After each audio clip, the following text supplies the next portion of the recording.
بسم اللہ الرحمن الرحیم نحمده ونصلی علی رسولہ الکریم اما بعد۔ سب سے پہلے اس ذات باری کی بارگاہ میں سجدہ شکر ادا کرتے ہیں جس نے انسان کو نطق و بیان کی صلاحیت عطا فرمائی، فہم و شعور سے نوازا، علم و حکمت کی نعمت بخشی اور اسے تہذیب و ثقافت کا حامل، فکر و دانش کا امین اور سماجی و دینی قیادت کا مستحق بنایا، اور صلاۃ و سلام اس پیغمبر آخر صلی اللہ علیہ وسلم پر بھیجتے ہیں جسے رب نے حکمت و بلاغت کا سرچشمہ بنایا، جس کی زبان مبارک پر حق و ہدایت کے سوتے جاری ہوئے۔ حضرات، آج ہم سب کے لیے نہایت مسرت و شادمانی کا موقع ہے کہ ہمیں جمعیت الاصلاح کی افتتاحی نشست کے آغاز کی سعادت حاصل ہو رہی ہے۔ اس پرمسرت موقع پر ہم صمیم قلب سے حضرت ناظم صاحب مدظلہ العالی اور اپنے تمام کرم فرما مشفق و مربی اساتذہ کرام کی خدمت میں عقیدت و محبت کے سوغات اور ہدیہ تشکر و امتنان پیش کرتے ہیں، اور جمعیت الاصلاح کے تمام اراکین و منتظمین کی طرف سے گلدستہ سلام پیش کرتے ہیں۔ اسی طرح ہم شرکائے بزم کا بھی تہہ دل سے استقبال کرتے ہیں اور ان کی خدمت میں اہلاً و سہلاً مرحبا کا نغمہ تشکر پیش کرتے ہیں۔ اب بلا تاخیر بزم کا آغاز کرنے کے لیے برادرم ندیم الحق کو آواز دے رہے ہیں کہ وہ تشریف لائیں اور محفل کا آغاز کریں۔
تلاوت کے بعد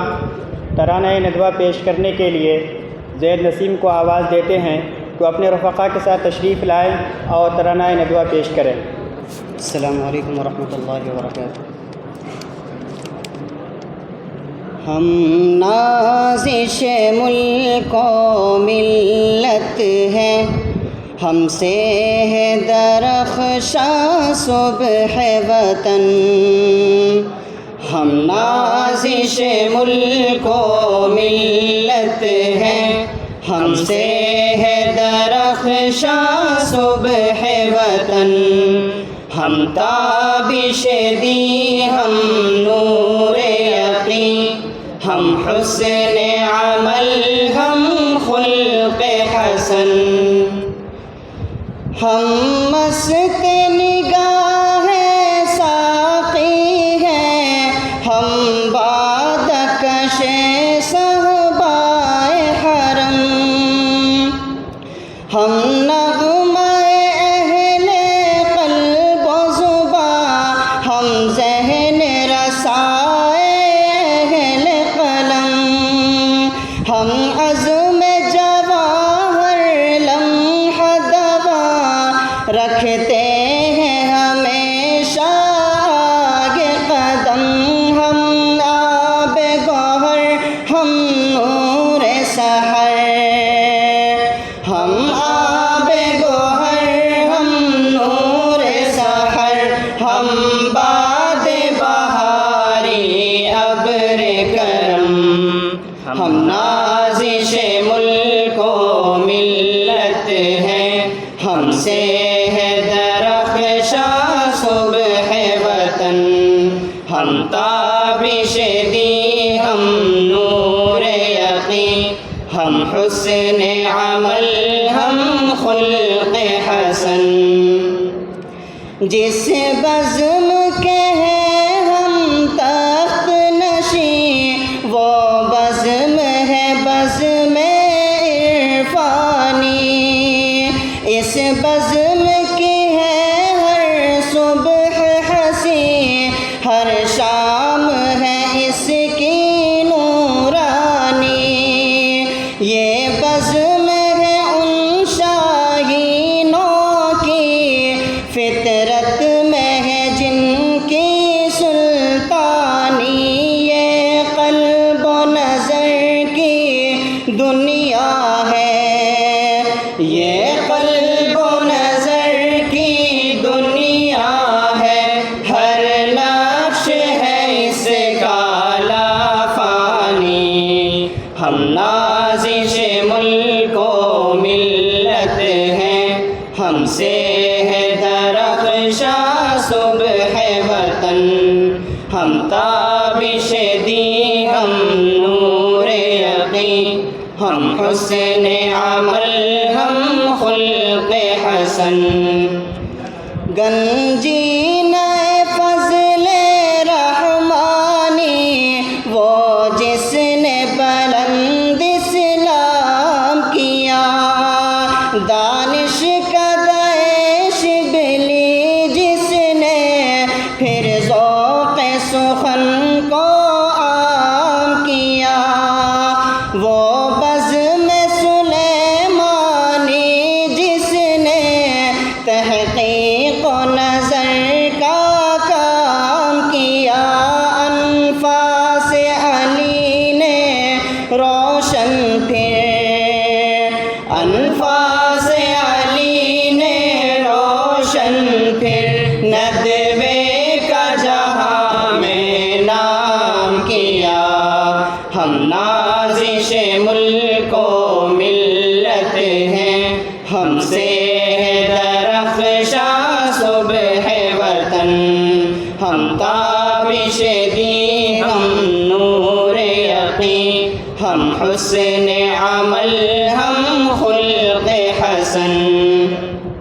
وہ شمع یہاں پر جلتی ہے جس شمع سے دنیا روشن ہے، وہ پھول یہاں پر کھلتا ہے جس پھول سے گلشن گلشن ہے،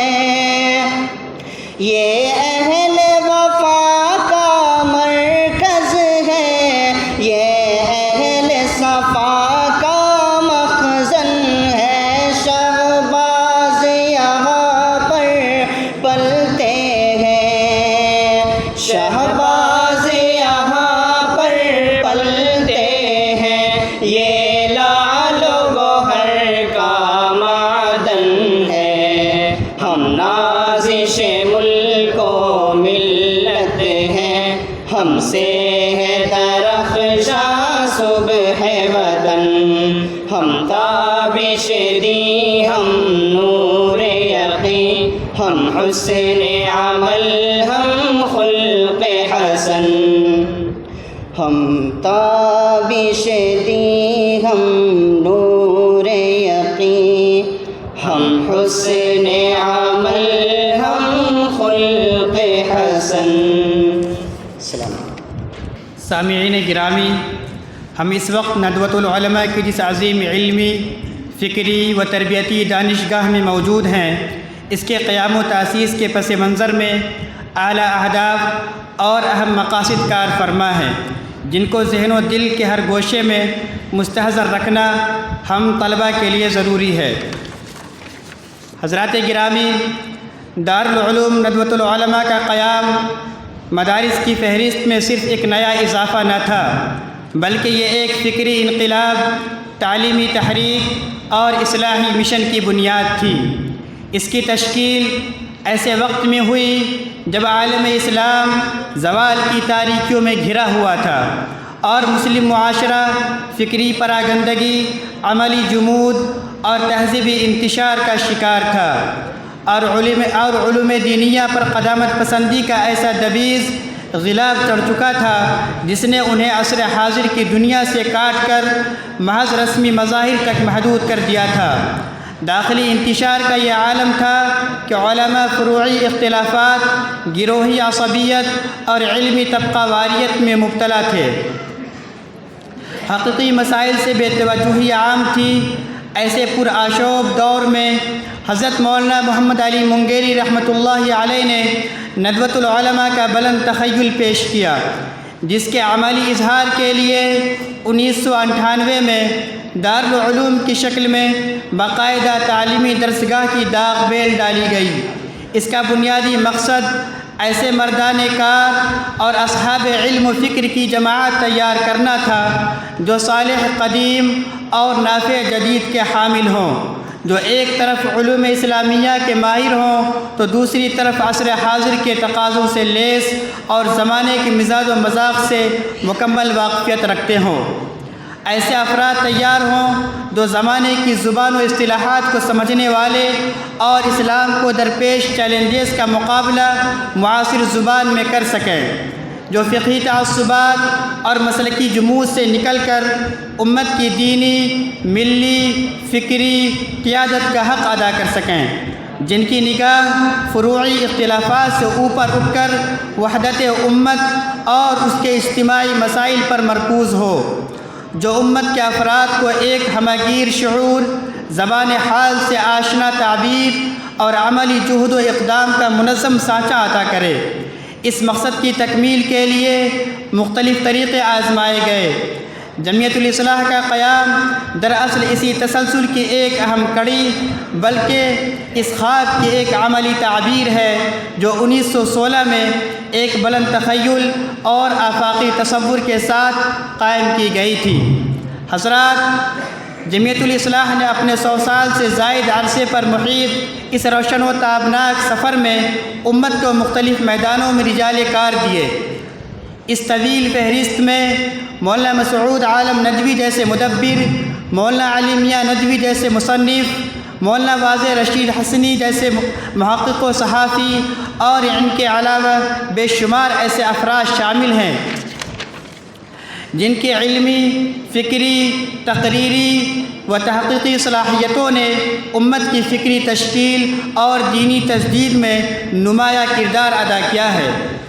آج کا یہ افتتاحی جلسہ اسی فکر کی تجدید، عزائم کی تشکیل اور قیادت کی تربیت کا ایک سنگ میل ہے، جہاں سے نئے عزائم، نئی نشاط اور نئی کمک کے ساتھ اس سلسلے کو آگے بڑھانے کا ایک نیا سفر شروع کیا جا رہا ہے۔ سامعین گرامی، جمعیت الاصلاح کا یہ مختصر اور سرسری تذکرہ محض تحسین ماضی کی رسمی روایت نہیں، بلکہ اس کا مقصد یہ ہے ہم اپنی فکری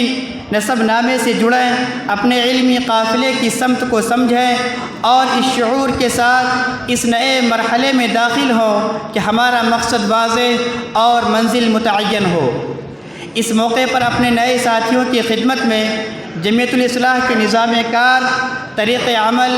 اور ذیلی شعبہ جات کا ایک سرسری خاکہ پیش کر دینا بھی ضروری سمجھتے ہیں تاکہ وہ اس کی حقیقت و اہمیت سے واقف ہو سکیں۔ اس کی تنظیم میں جو مختلف شعبے کام کرتے ہیں ان کی فہرست یہ ہے: شعبہ خطابت، یہ جمعیت الاصلاح کا تقریری شعبہ ہے جس میں طلباء مقررہ عنوان پر تیاری کے ساتھ شریک ہوتے ہیں اور فن خطابت کو نکھارنے کی مشق کرتے ہیں۔ بزم سلیمانی، یہ تحقیقی بزم علامہ سید سلیمان ندوی رحمۃ اللہ علیہ کے نام سے منسوب ہے، جس میں طلباء منتخب موضوعات پر علمی تحقیقی مقالات تیار کر کے پیش کرتے ہیں۔ بزم صحافت، اس شعبے کے تحت ماہانہ جداری پرچوں کی اشاعت اور صحافتی ذوق کی تربیت کا فریضہ انجام پاتا ہے۔ بزم جوہر اسپیچ، یہ ہفتہ واری انگریزی تقریری بزم ہے جس میں طلباء انگریزی زبان میں خطابت کی مشق کرتے ہیں اور تقریری صلاحیتوں کو پروان چڑھاتے ہیں۔ بزم جوہر آرٹیکل، یہ انگریزی تحقیقی بزم ہے جو مولانا محمد علی جوہر کے نام پر اس میں متعین موضوعات پر انگریزی زبان میں مقالات پیش کیے جاتے ہیں۔ شعبہ ثقافت، یہ طلباء کے اجتماعی نظم و ضبط کا نگہبان شعبہ ہے جو صفائی ستھرائی، نظام کینٹین، بزموں اور محاضرات کی انعقاد اور علمی و ادبی ماحول کو قائم رکھنے میں کوشش کرتا ہے۔ شعبہ دارالاخبار، اس شعبے کے تحت روزانہ اخبارات کا اہتمام کیا جاتا ہے تاکہ طلباء ملکی و عالمی حالات سے باخبر رہیں اور صحافتی بصیرت پیدا ہو۔ شعبہ دارالاخبار، شعبہ دارالکتب، یہ ایک منظم کتب خانہ ہے جہاں مختلف ادبی، تاریخی اور سوانحی کتب کا قیمتی ذخیرہ موجود ہے۔ دارالکتب عصر تا مغرب، جمعرات و جمعہ کے علاوہ روزانہ پابندی کے ساتھ کھلتا ہے تاکہ باذوق طلباء مطالعے کے ذریعے خوب استفادہ کر سکیں۔ شعبہ مالیات، جمعیت الاصلاح کے تمام سرگرمیوں کی مالی ضروریات، بجٹ اور اخراجات کا حساب اسی شعبے کے تحت رکھا جاتا ہے اور یہیں سے ہر شعبے اپنے ضرورت کے مطابق مالی تعاون حاصل کرتا ہے۔ شعبہ محاسب، یہ نگران شعبہ ہے جو تمام ذیلی شعبہ جات کی کارکردگی پر نگاہ رکھتا ہے، کمزوریوں کی نشاندہی کرتا ہے اور محاسبے کے ذریعے معیار کو بلند رکھنے کی کوشش کرتا ہے۔ شعبہ کمپیوٹر، جمعیت الاصلاح کی تمام ڈیجیٹل سرگرمیوں جیسے دعوت نامے، پرچے، اندراجی ریکارڈ وغیرہ اس شعبے کے تحت انجام دیے جاتے ہیں تاکہ جمعیت کی سرگرمیاں عصر حاضر کے تقاضوں کے ساتھ رواں دواں رہے۔ شعبہ دارالضیافت، یہ شعبہ ہر بزم و مجلس میں شریک ہونے والے مہمانان کرام، صدور و مقررین کی خاطر تواضع اور ضیافت کا ذمہ دار ہوتا ہے تاکہ روایتی حسن استقبال باقی رہے۔ اب گفتگو کا سلسلہ مزید دراز نہ کرتے ہوئے سال رواں میں جمعیت الاصلاح کے ذیلی شعبوں کے لیے مقرر کردہ معتمدین کی فہرست پیش کرتے ہیں۔ ناظم جمعیت الاصلاح فدوی محمد یحییٰ رحمانی، نائب صدر محمد زید بہرائچی، معتمد بزم خطابت امن محمد، معتمد بزم سلیمانی بدر الدجا، معتمد بزم جوہر اسپیچ فرحان وسیم، معتمد بزم جوہر آرٹیکل محمد اسامہ، شعبہ ثقافت آنس عزیز، معتمد شعبہ مالیات شہریار احمد، معتمد شعبہ محاسب محمد ارسلان، معتمد شعبہ صحافت محمد اصفر منصور، شعبہ کمپیوٹر محمد یاسر، معتمد شعبہ دارالضیافہ ارشد جمال، شعبہ تجزیہ نگار محمد ارقم، معتمد دارالکتب محمد حسیب، معتمد دارالاخبار محمد سلمان۔ اب اس کے بعد بصد احترام صدر جلسہ حضرت ناظم صاحب دامت برکاتہم العالیہ سے درخواست کرتے ہیں کہ وہ ہم طلباء کو اپنے قیمتی نصائح سے محظوظ فرمائے۔